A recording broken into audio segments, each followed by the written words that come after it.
All right, we know that so many of you are closely watching the developments in the Middle East, and we've been digging deeper to provide insight and context into the things that are happening right now between Israel and Hamas in Gaza. There's a lot to unpack. We know the violence overseas it's really complicated, and thankfully we have a lot of experts here in the DMV who can help explain what exactly is happening. So I spoke with one of them today, and here's how he sees the conflict unfolding.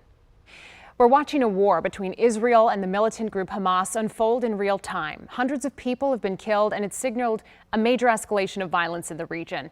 Joining us to help explain some further context here is Associate Professor Guy Ziv with the School of International Service at American University. Thank you so much for being with us.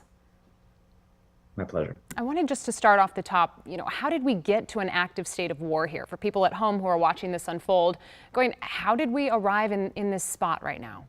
Hamas took over the Gaza Strip in a coup.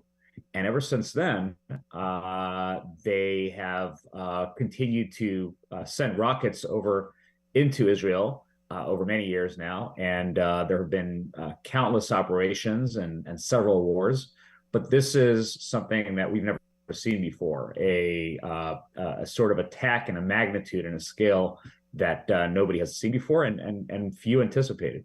I wanted to make a clear distinction between Hamas and Palestinian citizens. Can you kind of explain what Hamas is and why they're largely considered a terrorist organization?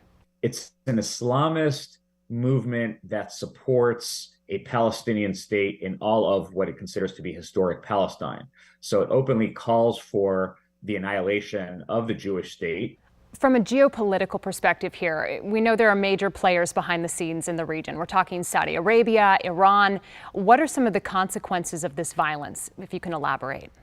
For years, other leaders and the United States and the Saudis and members of the Israeli security establishment told Netanyahu that he needs to address Palestinian grievances. He cannot continue to ignore the plight of the Palestinians and bypass them in trying to negotiate normalization agreements with other countries. And now we see that his policies clearly have not paid off. It's led to one disaster after another. Are you worried that this could turn into an outright regional war with, a group like Hezbollah involved up to the north? As we've seen in Syria and in so many other hotspots in the Middle East, it's very possible for this conflict to turn into a larger regional war. One of the problems is there are so many unforeseen consequences in this war that it is almost impossible to predict what will happen